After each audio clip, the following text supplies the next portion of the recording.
মুর্শিদাবাদ ভারত সেবাশ্রম সংঘের তরফ থেকে এসেছি। তো প্রথমেই এখানে আসা রঘুনাথগঞ্জ ব্লকের গণকর আদিবাসী পাড়ার সকল মানুষকে এবং এখানে যারা স্বাস্থ্যকর্মী এবং দিদিমণিরা আছেন, স্বামীজি এবং অন্যান্য ব্যক্তিবর্গকে আমার অনেক অভিনন্দন জানাই। কারণ আপনারা প্রথম কথা আমরা আজকে কেন একটু এই কথাটা বলা দরকার। রোগ তো মানুষের নানা রকম হতেই থাকে, কারোর পায়ে ব্যথা, কারোর হাঁটুতে ব্যথা, কারোর মাথায় ব্যথা। কিন্তু এই রোগটা নিয়ে কেন আমরা এলাম? কারণ এই রোগটার প্রথম আসার কারণ হচ্ছে আপনার শুধু রোগ হয়নি, আপনার পরবর্তী প্রজন্ম অর্থাৎ আপনার বাচ্চার রোগটা কিন্তু হতে পারে। সবাই তো চাই যে তার বাচ্চা যাতে ভালো থাকে। তাহলে আপনার যদি রোগটা ধরা পড়ে তাহলে কিন্তু আপনার পরবর্তী প্রজন্ম অর্থাৎ আপনার বাচ্চার কিন্তু রোগটা হওয়া থেকে আপনি তাকে মুক্ত করতে পারেন।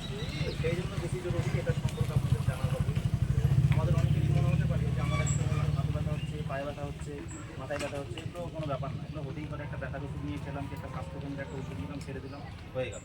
কিন্তু দেখা যাচ্ছে আমাদের এই আদিবাসী সম্প্রদায়ের মধ্যেই একটা রোগ যেটা সিকেল সেল ডিজিজ, একটা কঠিন রোগ, সেটার নাম যাই হোক না কেন, কিন্তু এই রোগটা আপনারা যদি সঠিকভাবে আপনাদের মধ্যে সেটা যাচাই করে বোঝা যায় যে আপনার সেটা আছে, তাহলে কিন্তু পরবর্তী প্রজন্ম সেই রোগটা থেকে মুক্তি পাবে। তাহলে আপনাদের করণীয় কি? যদি দেখেন যে কখনো আপনার হাত পা ফুলে যাচ্ছে, অর্থাৎ হাটের পিঠ ফুলে যাচ্ছে, কোমর ফুলে যাচ্ছে, হাঁটু ফুলে যাচ্ছে, কি হাঁটু তো ব্যথা হচ্ছে, এটা অনেক মানুষের ক্ষেত্রে নর্মাল, এমনি হাড় ক্ষয়ের জন্য বয়স্ক মানুষদের হতে পারে, অনেক সময় জল কম খেলে হতে পারে। কিন্তু আপনাদের এই সম্প্রদায়ের মধ্যে যেহেতু রোগটা দেখা যাচ্ছে, তাহলে আপনাদের কিন্তু হাঁটু ব্যথা, সামান্য আঙুলে ব্যথা, আঙুল ফুলে যাওয়াটাকে কিন্তু অ্যাভয়েড করলে চলবে না। আপনাদের সেটা হলে আপনারা স্বাস্থ্যকেন্দ্রে আপনাদের যেতে হবে। তাহলে করে কি হবে, গেলে আপনাদের একটা পরীক্ষা হবে, একটা যাঁচ হবে। তাহলে সেই পরীক্ষা করে যদি দেখা যায় যে এই যে রোগটা নিয়ে আমরা আজকে এত কথা বলছি, সেই রোগটার জীবাণু বা সেই রোগটা একটা রক্তের রোগ, সেই ধরনের যে একটা জিন সেটা আপনার শরীরে আছে কি নেই, যদি সেটা ধরা পড়ে যে হ্যাঁ আছে, তাহলে কিন্তু সেই ব্যাপারে আপনাদেরকে দিদিমণিরা সঠিকভাবে আপনাদেরকে দিক নিদর্শন করবে, কি করতে হবে সেটা বলে দেবে, এবং তার পরবর্তীতে যা যা পদক্ষেপ নাও সেগুলো নেওয়া হবে। কিন্তু প্রথম কথা হচ্ছে আপনাদের যে রোগটা আছে সেটাকে ধরতে হবে। তাহলে ধরবো কি করে? যতক্ষণ না পর্যন্ত আপনারা নিজেরা বুঝতে পারছেন যে আমার রোগটা হতে পারে, ততক্ষণ পর্যন্ত কিন্তু এই রোগটা ধরা সম্ভব নয়। তাহলে আপনাদেরকে নিজেদেরকে আসতে হবে। হাঁটুতে ব্যথা এমনি ব্যথার ওষুধ খেয়ে থেকে গেলে হবে না। হাঁটুতে ব্যথা বা কুমিয়ে ব্যথা বা আঙুলে ব্যথা হলে দিদিমণিদের জানান। আমাদের যে ক্যাম্প হয় সপ্তাহে একদিন করে, সেই ক্যাম্পে এসে জানান। আপনাদের নিকটবর্তী হাসপাতালে যান, স্বাস্থ্যকেন্দ্রে যান, সেখানে আপনার যদি সেই রোগ সম্পর্কে মানে এই যে সমস্যা হচ্ছে এই উপসর্গ সম্পর্কে জানান, তাহলে দিদিমণিরা যথারীতি সেটা আপনাদের ডাক্তারের কাছে পাঠাবে। আপনাদের কিছু পরীক্ষা হবে, সেখান থেকে ওনারা বুঝতে পারতে পারে যে আপনাদের সেই রোগটা হতে পারে। তাহলে এটা আপনাদের কী লাভ হলো? একটাই লাভ, আপনার তো চান সবাই চাই আমার বাচ্চা যাতে ভালো করে, আমার বাচ্চা যাতে ভালো থাকে। তাহলে আপনার যদি রোগটা ধরা পড়ে, তাহলে কিন্তু আপনার বাচ্চার যাতে না কী করে না হবে সেটা কিন্তু আপনাদেরকে বোঝানো হবে। তাহলে আপনার বাচ্চা সুস্থ থাকলে আপনার ফ্যামিলি ভালো থাকবে, আপনার পরিবার ভালো থাকবে, এবং আপনারাও সুখে স্বাচ্ছন্দ্যে কিন্তু থাকবেন।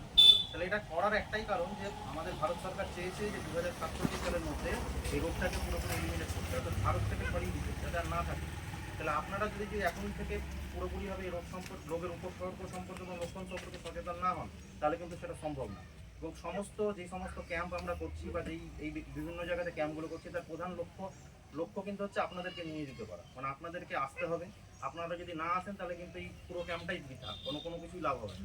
তাহলে এইরকম যদি ক্যাম্প হয়, দিদিমণিরা যদি হঠাৎ করে কোনো ক্যাম্প করে, আপনাদেরকে যদি ডাকে, আপনারা আসুন। আপনারা সকলে মিলে যদি একসাথে আসেন, আমাদের এই ক্যাম্পে যদি আসেন, তাহলে আপনাদের পরীক্ষা হবে, বিনা খরচায় নিখরচায় পরীক্ষা হচ্ছে। সেই পরীক্ষা থেকেই কিছু মানুষ হয়তো আইডেন্টিফাই হবে, কিছু মানুষ ধরা পড়বে, এবং সেখান থেকে আপনার কিন্তু যদি রোগটা ধরা পড়ে গেল, তাহলে আপনার বাচ্চার কীভাবে যাতে না হয় সেটা নিয়ে কিন্তু আপনাদেরকে যা যা বলার, যা যা করার সেটা পরবর্তীতে বলা হবে। তাহলে আমাদের এই ক্যাম্পের প্রধান লক্ষ্য বা প্রধান যে উদ্দেশ্য সেটা আশা করি আপনাদেরকে আমি বোঝাতে পেরেছি। তো যদি এই সমস্যাগুলো কারোর হয়, আবার আমি সমস্যাগুলো একটু বলে দিই।